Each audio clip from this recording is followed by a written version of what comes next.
ادھر دجال کا فتنہ ظاہر ہوگا، اس نے بھی پورے عالم کو پریشان کیا ہوا ہوگا، سارے یہودی سمٹ کر اس کے ساتھ آ جائیں گے۔ اسی طرح عیسائی بھی دندناتے پھر رہے ہوں گے، تو حضرت عیسیٰ علیہ السلام تشریف لا کر دجال کو قتل کریں گے اور یہودیت کا خاتمہ فرمائیں گے، عیسائیت کا خاتمہ فرمائیں گے، یہودیت اور عیسائیت کو مٹا کر پورے عالم میں اسلام کو پھیلائیں گے۔ وَيُحْرِقُ اللَّهُ فِي زَمَانِهِ الْمِلَلَ كُلَّهَا إِلَّا الْإِسْلَامَ، کہ حضرت عیسیٰ علیہ السلام کے نزول کے وقت اللہ تبارک و تعالی تمام ادیان باطلہ کو مٹا دیں گے، ہلاک کر دیں گے، صرف اور صرف اسلام ہوگا۔ اب مرزا قادیانی ملعون نے جو یہ کہا کہ سیدنا حضرت عیسیٰ علیہ السلام کے لیے اگر یہ مانا جائے کہ وہ تشریف لائیں گے اور آپ صلی اللہ علیہ وسلم کے متبع ہوں گے، تو اس میں آپ کی ہتک ہے، آپ کی کسر شان ہے اور اسلام کا تختہ الٹ جائے گا۔ مرزا قادیانی ملعون نے اتنا بڑا جھوٹ بول دیا کہ کائنات میں پوری دنیا میں اتنا بڑا جھوٹ نہیں بولا گیا۔ حقیقت میں اس نے یہ بکواس کر کے اللہ تبارک و تعالیٰ کے ارادہ کے خلاف ایک سازش کی اور اس امت کی اس وقت کی خوشی پر پانی پھیرنے کی کوشش کی، اور مرزا قادیانی ایسی بکواسیں کر کے حقیقت میں دجال کا تحفظ کرنا چاہتا ہے۔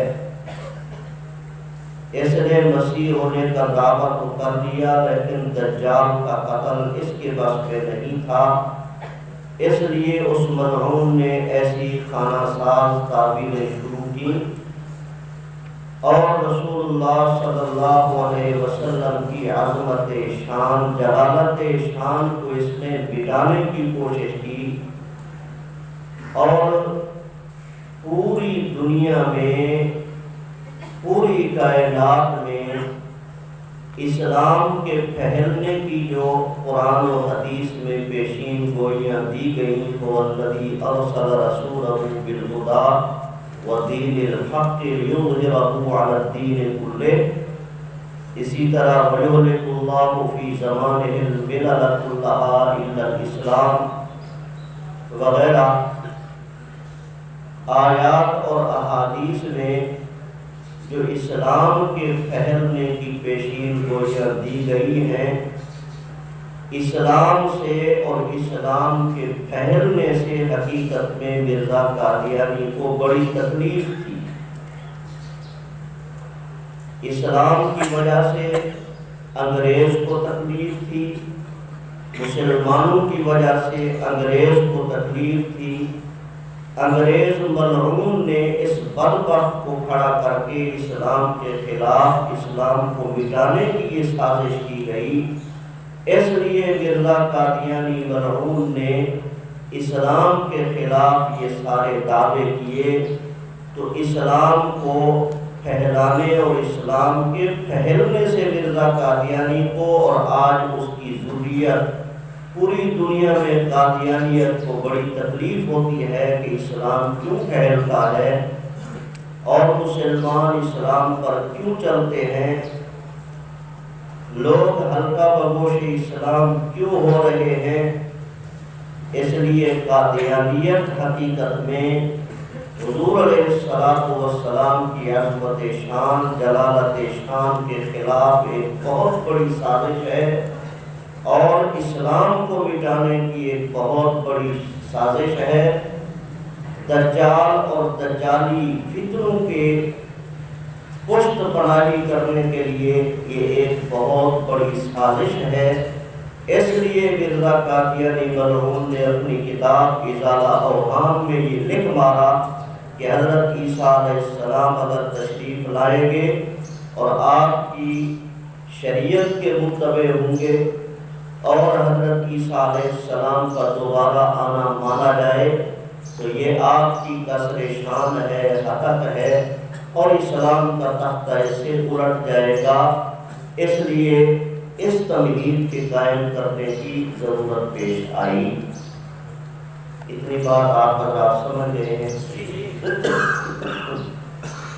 باقی آپ حضرات اس کو پڑھ لیں گے۔ میں اگلی تمہید دیکھتا ہوں۔ قادیانی جس وقت تھکتے ہیں اور ہارتے ہیں تو پھر یہ کہنا شروع کرتے ہیں کہ کیا رفع ممکن بھی ہے یا نہیں، امکان رفع کی بحث کو چھیڑ دیتے ہیں کہ حضرت عیسیٰ علیہ السلام کا اٹھایا جانا ممکن ہے۔ کوئی ایسے واقعات پائے جاتے ہیں کہ جن کو دیکھ کر یہ مسئلہ سمجھا جائے۔ اس لیے تیسری تمہید کے تحت 10 واقعات یہاں اجمال کے ساتھ ذکر کیے گئے ہیں، تفصیل کے ساتھ اپنے اپنے مقام پر یہ موجود ہیں۔ جب ایسے واقعات قادیانیوں کو سنائے جاتے ہیں، مرزا قادیانی کا دعویٰ ہے جب اس نے مسیح ہونے کا دعویٰ کرنا چاہا تو حضرت عیسیٰ علیہ السلام کے آسمانوں پر اٹھائے جانے کا انکار کر دیا اور اپنی کتاب ازالہ اوہام میں لکھ مارا کہ کسی جسم عنصری کا آسمان پر اٹھایا جانا، آسمانوں پر جانا ناممکن ہے۔ جو جسم عناصر سے تیار ہوتا ہے وہ آسمانوں پہ نہیں جا سکتا، یہ مرزا قادیانی نے کہا۔ یہ کیوں کہا؟ ہمارے ایک بزرگ گزرے ہیں، انہوں نے ایک کتاب لکھی اور مرزا قادیانی کے تقریباً دور میں ہی لکھی۔ آپ نے دیکھا اسی کتاب میں مستقل ایک باب ہے، 30 آیات مبارکہ مرزا قادیانی اپنی کتاب ازالہ اوہام میں لکھ کر سیدنا حضرت مسیح عیسیٰ ابن مریم علیہ السلام کی وفات کو اس سے ثابت کرنے کی ناکام کوشش کرتا ہے۔ ان آیات کے جوابات آپ حضرات دیکھ چکے ہیں۔ مرزا قادیانی کے رد میں میر محمد ابراہیم سیالکوٹی رحمۃ اللہ علیہ نے ایک کتاب لکھی شہادت القرآن، اور اس میں مرزا قادیانی کے ان دلائل کا جواب لکھا۔ اس کتاب کی تمہید میں انہوں نے لکھا ہے کہ مرزا قادیانی مرحوم نے جو یہ دعویٰ کیا ہے کہ کسی جسم عنصری کا، کسی جسد عنصری کا آسمانوں پر جانا محال ہے، یہ دعویٰ کیوں قائم کیا؟ تو انہوں نے تفصیل کے ساتھ لکھا ہے کہ حقیقت میں مرزا قادیانی نے فلسفی اصولوں پر یہ دعویٰ قائم کیا ہے۔ آپ حضرات بھی میگزی وغیرہ، فن حکمت کی کتابیں، فلسفہ کی کتابیں آپ حضرات دیکھتے ہیں، پڑھتے ہیں۔ فلسفی لوگ کہتے ہیں کہ آسمانوں کا خلق و التیام ناممکن ہے۔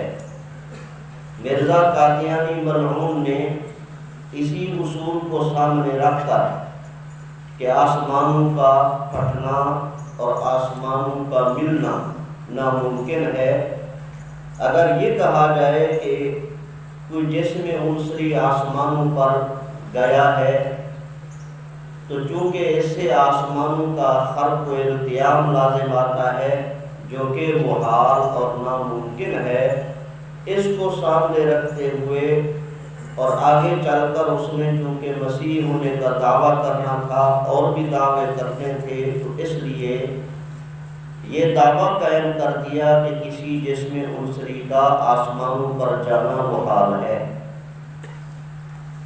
اور جتنے بھی واقعات امکان کے تھے ان سب کا مرزا قادیانی نے رد کر دیا۔ مثلا امت مسلمہ کے مقتدر حضرات نے کہا، حضرات علماء کرام نے کہا کہ رسول اللہ صلی اللہ علیہ وسلم شب معراج آسمانوں پر تشریف لے گئے اور واپس تشریف لے آئے، جیسے آپ کا آسمانوں پر جانا قرآن و حدیث سے ثابت ہے اور واپس تشریف لانا قرآن و حدیث سے ثابت ہے، اسی طرح حضرت عیسیٰ علیہ السلام آسمانوں پر تشریف لے گئے ہیں اور قرب قیامت میں واپس تشریف لے آئیں گے۔ مرزا قادیانی نے حضور علیہ السلام کے اس واقعہ معراج کا بھی انکار کر دیا اور اپنی کتابوں میں لکھ مارا کہ واقعہ معراج کی کوئی حقیقت نہیں ہے۔ اعوذ باللہ۔ تو یہاں آپ دیکھ رہے ہیں قادیانی جس وقت امکان کی بحث کو چھیڑتے ہیں تو ایسے واقعات سنا کر ان کو جواب دیا جاتا ہے کہ دیکھو رسول اللہ صلی اللہ علیہ وسلم کا معراج ہر مسلمان جانتا ہے، چاہے وہ قرآن پاک پڑھا ہوا ہے یا نہیں، قرآن کا ترجمہ جانتا ہے یا نہیں، کسی بھی عام مسلمان سے پوچھیں گے، بلکہ جو ہی رجب کا مہینہ آتا ہے تو مسلمان بیتاب ہوتے ہیں کہ حضرات علماء کرام واقعہ معراج کو بیان کریں اور ہم سنیں اور اپنے دلوں کو منور کریں۔ سبحان الذی اسریٰ بعبدہ لیلا من المسجد الحرام الى المسجد الاقصى الذي باركنا حوله لنريه من آیاتنا انه هو السمیع البصیر۔ اب دیکھو ایسے دلائل کے ہوتے ہوئے مرزا قادیانی مرحوم نے انکار کر دیا۔ میں وہ الفاظ نقل نہیں کرتا جو اس مرحوم کائنات نے اپنی کتابوں میں لکھے۔ اللہ اکبر۔ اس لیے علامہ انور شاہ کشمیری رحمۃ اللہ علیہ جب بھی اس کا نام لیتے تو لعین ابن لعین کے نام سے حضرت اللہ اکبر اور چہرہ مبارک حضرت کا سرخ ہو جاتا، جو ہمارے آقا صلی اللہ علیہ وسلم کی عظمت شان کو مٹائے، آپ صلی اللہ علیہ وسلم کی مسند پر اپنے آپ کو بٹھائے، ہم اس کا ادب احترام کریں، ادب سے اس کا نام لیں۔ آج قادیانیوں کو اس سے بڑی تکلیف ہوتی ہے جب ہم کہتے ہیں مرزا غلام احمد قادیانی ملعون کائنات، انہیں بڑی تکلیف ہوتی ہے اور ہماری بلا سے ان کو تکلیف ہوتی رہے۔ جو ہمارے آقا کے خلاف ہوگا ہم اس کی بالکل رعایت نہیں کریں، جو دین اسلام کے خلاف ہوگا، اسلام کو مٹانے کی کوشش کرے گا، ہم اس کی بالکل رعایت نہیں کریں۔ آج قادیانیت پوری دنیا میں یہ حضور صلی اللہ علیہ وسلم کی عظمت کو مٹانے کی کوشش کرتے ہیں، قرآن و حدیث کو مٹانے کی کوشش کرتے ہیں، قرآن و حدیث کے انکار کو پھیلاتے ہیں۔ اس لیے ہم بالکل کہیں بھی ان کی رعایت نہیں کریں گے اور نہ ہی اس کے لیے کوئی رواداری سے ہم کام لیں گے۔ اب میں ان واقعات کو پڑھتا جاتا ہوں، آپ حضرات بھی دیکھ لیں۔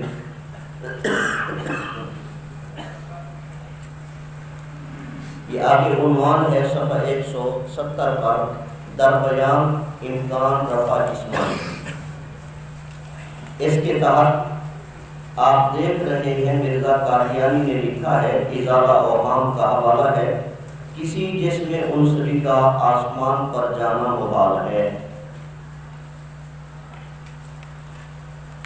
تو آگے پہلے جواب میں کہا گیا، جس طرح نبی اکرم محمد مصطفیٰ صلی اللہ علیہ وسلم کا جسد اطہر کے ساتھ لیلۃ المعراج میں جانا اور پھر وہاں سے واپس آنا حق ہے، اسی طرح عیسیٰ علیہ السلام کا بے جسد عنصری آسمان پر اٹھایا جانا اور پھر قیامت کے قریب ان کا آسمان سے نازل ہونا بھی بلا شبہ حق اور ثابت ہے۔ دوسرا جواب، جس طرح آدم علیہ السلام کا آسمان سے زمین کی طرف ہبوط ہوا ہے، ہبوط کا معنی اترنا، قُلْ اهْبِطُوا مِنْهَا جَمِيعًا، ہبوط کا معنی اوپر سے نیچے اترنا، ہبوط ہوا ہے۔ اسی طرح حضرت عیسیٰ علیہ السلام کا آسمان سے زمین کی طرف نزول بھی ممکن ہے، نزول کا معنی بھی اوپر سے نیچے اترنا۔ ان مثل عیسیٰ عند اللہ کمثل آدم، قرآن پاک میں اللہ تعالیٰ نے فرمایا کہ حضرت عیسیٰ علیہ السلام کا حال اللہ کے ہاں آدم علیہ السلام کے حال کی طرح ہے۔ تیسرا جواب، حضرت جعفر بن ابی طالب رضی اللہ تعالی عنہ غزوہ موتہ میں شہید ہو گئے، تو آپ صلی اللہ علیہ وسلم نے ان کے بیٹے حضرت عبداللہ رضی اللہ تعالی عنہ جب ان کو مغموم دیکھا، پریشان دیکھا تو تسلی دی، فرمایا ہنیئا لک، تجھے مبارک ہو، ابوک یطیر مع الملائکۃ فی السماء، تیرا باپ آسمانوں میں فرشتوں کے ساتھ اڑ رہا ہے۔ جعفر بن ابی طالب رضی اللہ عنہ کا فرشتوں کے ساتھ آسمانوں میں اڑنا صحیح اور قوی حدیثوں سے ثابت ہے، اسی وجہ سے ان کو جعفر طیار کے لقب سے یاد کیا جاتا ہے۔ اخرجت طبرانی باسناد حسن عن عبداللہ بن جعفر رضی اللہ عنہ قال قال رسول اللہ صلی اللہ علیہ وسلم ہنیئا لک ابوک یطیر مع الملائکۃ فی السماء۔ امام طبرانی نے باسناد حسن عبداللہ بیٹے جعفر رضی اللہ عنہما سے روایت کیا ہے کہ رسول اللہ صلی اللہ علیہ وسلم نے مجھ سے ایک بار یہ ارشاد فرمایا کہ اے جعفر کے بیٹے عبداللہ، تجھ کو مبارک ہو، تیرا باپ فرشتوں کے ساتھ آسمانوں میں اڑتا پھرتا ہے۔ اور ایک روایت میں یہ ہے کہ جعفر جبرائیل و میکائیل کے ساتھ اڑتا پھرتا ہے، ان ہاتھوں کے عوض میں جو غزوہ موتہ میں کٹ گئے تھے۔ اللہ تعالیٰ نے ان کو ملائکہ کی طرح 2 بازو عطا فرما دیے ہیں، اور اس روایت کی سند نہایت جید اور عمدہ ہے۔ سن 8 ہجری میں یہ واقعہ پیش آیا تھا۔ اور حضرت علی کرم اللہ وجہہ کا اس بارے میں ایک شعر ہے، وَجَعْفَرُ الَّذِي يُضْحِي وَيُمْسِي يَطِيرُ مَعَ الْمَلَائِكَةِ ابْنَ أُمِّ، وہ جعفر کہ جو صبح و شام فرشتوں کے ساتھ اڑتا ہے، وہ میری ہی ماں کا بیٹا ہے۔ آگے چوتھا جواب ہے، حضرت عامر بن فہیرہ رضی اللہ تعالی عنہ،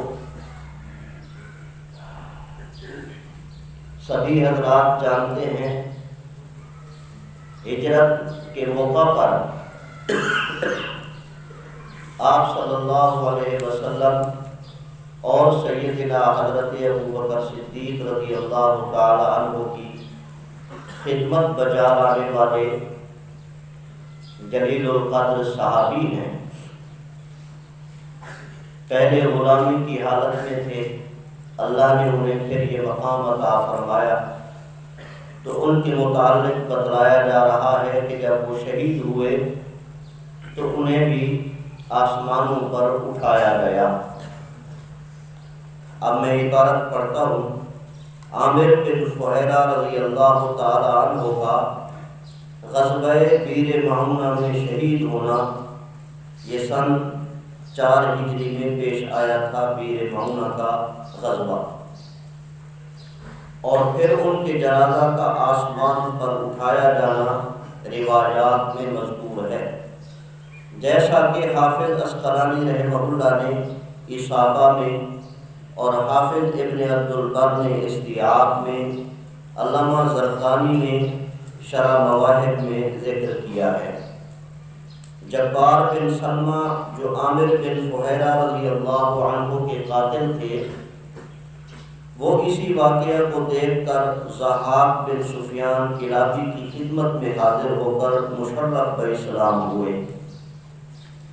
اس منظر کو دیکھتے رہے اور پھر آ کر مسلمان ہو گئے تھے حضرت عامر بن فہیرہ کے قاتل،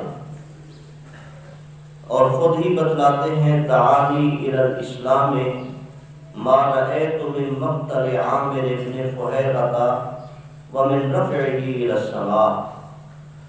عامر بن فہیرہ رضی اللہ عنہ کا شہید ہونا اور ان کا آسمان پر اٹھایا جانا میرے اسلام لانے کا باعث بنا۔ عامر بن فہیرہ رضی اللہ عنہ حضرت عائشہ رضی اللہ عنہا کے ماں کی طرف سے بھائی طفیل بن صخر کے غلام تھے۔ ہجرت کی شب یہی عامر بن فہیرہ رضی اللہ عنہ حضور سرور کائنات صلی اللہ علیہ وسلم کو غار ثور پر بکریاں چراتے چراتے لے جا کر دودھ دیا کرتے تھے۔ عامر بن فہیرہ رضی اللہ عنہ بیر معونہ کے واقعہ میں قتل ہوئے۔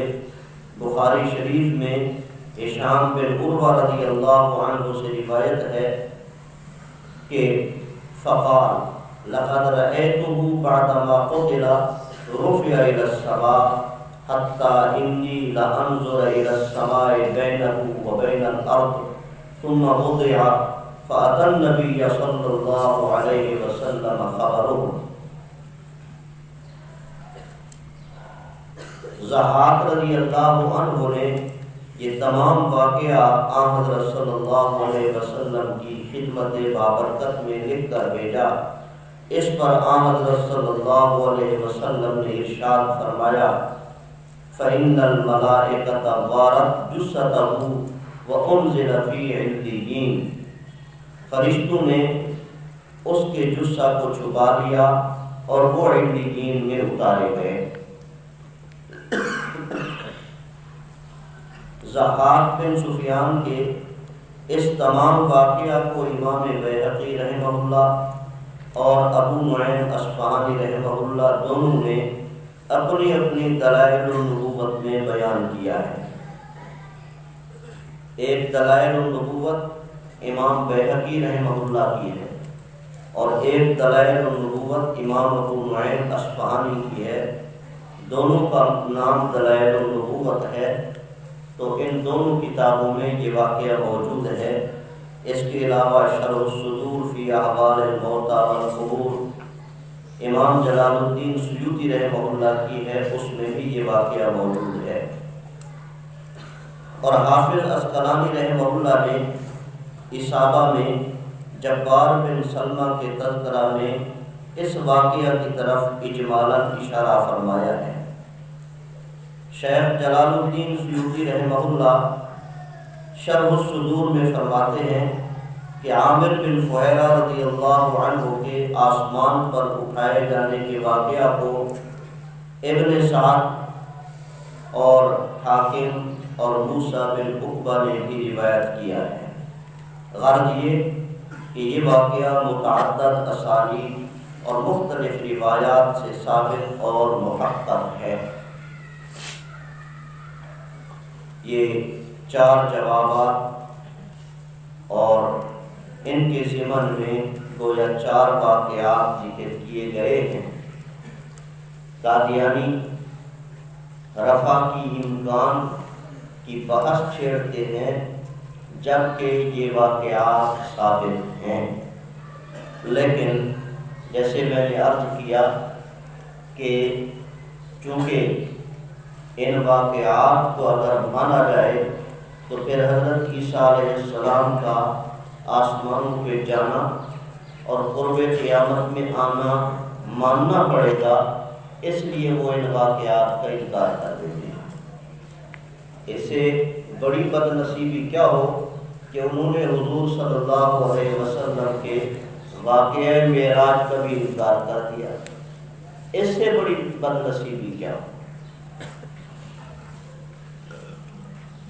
اللہ ہمارے استاد جی حضرت مولانا محمد عبداللہ درخواستی رحمۃ اللہ علیہ فرمایا کرتے تھے، رب اس سے مت غصے کہ جب خدا ناراض ہوتا ہے تو عقل چھین لیتا ہے۔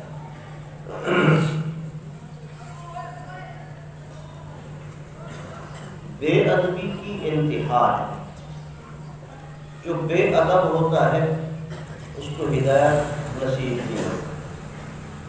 حضرت مدنی رحمۃ اللہ علیہ فرمایا کرتے تھے، با ادب با نصیب، بے ادب بے نصیب۔ تو یہ طبقہ بے نصیب ہے، بے ادبی ان میں کوٹ کوٹ کر بھری ہوئی ہے۔ اللہ کی بے ادبی، رسول اللہ صلی اللہ علیہ وسلم کی بے ادبی، صحابہ کرام کی بے ادبی، امت کے علماء اور بزرگان دین کی بے ادبی، اسلام کی بے ادبی، قرآن و حدیث کی بے ادبی، ایک بے ادبی نہیں۔ اس لیے ہدایت ملنی ان کو بہت مشکل ہے۔ حضرت مولانا محمد علی جالندھری رحمۃ اللہ علیہ فرمایا کرتے تھے کہ اگر مولانا لال حسین اختر رحمۃ اللہ علیہ مرزائیت سے نکل کر ادھر نہ آتے تو ہمیں یقین نہیں تھا کہ کوئی قادیانی مسلمان ہو۔ قادیانیت اور اسلام یہ دونوں متضاد چیزیں ہیں۔ کوئی خوش نصیب اسلام کی طرف آ جائے تو آ جائے، ورنہ اتنا ضبط ہوتا ہے ان کے دلوں پر کہ ختم اللہ علی قلوبہم وعلی سمعہم وعلی ابصارہم غشاوہ، اور انک لا تسمع الموتى ولا تسمع الصم الدعاء اذا من۔ یہ منظر دیکھنا ہو، ان آیات کو سمجھنا ہو تو قادیانیت کو دیکھ لیا جائے۔ اللہ آگے جواب نمبر 5 ہے، واقعہ رجی۔ رجی اسمہ لموضع من بلاد خزیل، کانت الواقعۃ بالقرب منہ فی صفر سنۃ 4۔ حضرت خبیب بن عدی رضی اللہ تعالی عنہ کا واقعہ اس میں ذکر کیا گیا ہے، تفصیل کے ساتھ تو کتب سیر میں ہے اور احادیث کی کتابوں میں بھی ہے، یہاں اختصار کے ساتھ کہا گیا ہے۔ واقعہ رجی میں جب قریش نے خبیب بن عدی رضی اللہ عنہ کو سولی پر لٹکایا تو آن حضرت صلی اللہ علیہ وسلم نے عامر بن امیہ زمری رضی اللہ عنہ کو خبیب کی نعش اتار لانے کے لیے روانہ فرمایا۔ عامر بن امیہ وہاں پہنچے، اور یہ میں عبارت جان کر پڑھ رہا ہوں، ہمارے اسکول کالج کے جو ساتھی موجود ہیں طالب علم، میں ان کے لیے جان کر یہ عبارت پڑھ رہا ہوں، باقی درس نظامی پڑھنے والے تو اشارہ ہی سمجھ لیتے ہیں۔ عامر بن امیہ رضی اللہ عنہ وہاں پہنچے اور خبیب رضی اللہ عنہ کی لاش کو اتارا، دفعتاً ایک دھماکہ سنائی دیا، پیچھے پھر کر دیکھا تو اتنی دیر میں لاش غائب ہو گئی۔ حضرت عمرو بن امیہ زمری رضی اللہ تعالی عنہ نے جب حضرت خبیب بن عدی رضی اللہ عنہ کی ناش مبارک کو اتارا، بخاری شریف آپ پڑھنے والے تشریف فرما ہیں، یہ وہی خبیب بن عدی رضی اللہ عنہ ہے، ہتھکڑیاں لگی ہوئی تھی اور مشرکین کی قید میں تھے کہ انگور کے گچھے کھا رہے تھے، جن کے گھر میں تھے۔ اس بچی نے دیکھ کر اسلام قبول کر لیا تھا کہ یہ قید میں ہیں، ہتھکڑیاں لگی ہوئی ہے، بیڑیاں لگی ہوئی ہیں اور یہاں بیٹھے بے موسم پھل کھا رہے ہیں، جیسے اللہ نے حضرت مریم علیہ السلام کو بند کمرے میں بے موسم پھل عطا فرمائے۔ یا مریم انا لک ھذا قالت هو من عند اللہ۔ تو حضرت خبیب رضی اللہ عنہ بھی ہتھکڑیاں لگی ہوئی تھیں، بیڑیاں ڈلی ہوئی تھیں اور انگوروں کے گچھے کھا رہے ہیں۔ اللہ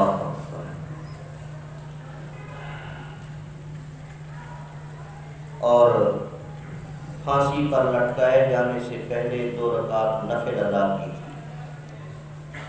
کتب سیر میں سیرت والے حضرات لکھتے ہیں کہ سب سے پہلے یہی وہ شہید ہیں جنہوں نے شہادت سے پہلے نفل پڑھنے کی سنت رائج کی۔ پیچھے پھر کر دیکھا تو اتنی دیر میں لاش غائب ہو گئی۔ عمرو بن امیہ رضی اللہ عنہ فرماتے ہیں گویا زمین نے ان کو نگل لیا، اب تک ان کا کوئی نشان نہیں ملا۔ اس روایت کو امام ابن حنبل رحمہ اللہ نے اپنی سند میں روایت کی، اپنی مسند میں روایت کیا ہے۔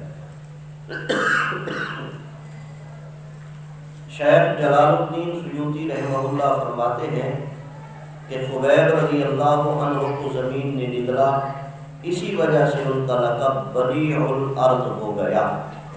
بدیع الارض، بدیع بر وزن فعیل ہے لیکن مبدوع کے معنی ہے زمین کا نگلا ہوا۔ اور ابو نعیم اصفہانی فرماتے ہیں کہ صحیح یہ ہے کہ عامر بن فہیرہ رضی اللہ عنہ کی طرح خبیب رضی اللہ عنہ کو بھی فرشتے آسمان پر اٹھا لے گئے۔ ابو نعیم کہتے ہیں کہ جس طرح حق تعالی نے حضرت عیسیٰ علیہ السلام کو آسمان پر اٹھایا، اسی طرح رسول اللہ صلی اللہ علیہ وسلم کی امت میں سے عامر بن فہیرہ اور خبیب بن عدی اور علا بن حضرمی رضی اللہ عنہم کو آسمان پر اٹھایا۔ آگے جواب نمبر 6 ہے۔ ان واقعات کی تفصیل میں پھر عرض کر رہا ہوں، ان واقعات کی تفصیل بعض ساتھیوں کو کوئی خلجان ہوتا ہے، کوئی شکوک و شبہات ہوتے ہیں، یہاں چونکہ صرف دلائل کی حد تک ذکر کیا گیا ہے، تفصیلی واقعات آپ حضرات دیکھنا چاہیں یہاں حوالہ جات موجود ہیں، ان کتابوں کی طرف مراجعات فرما لیں۔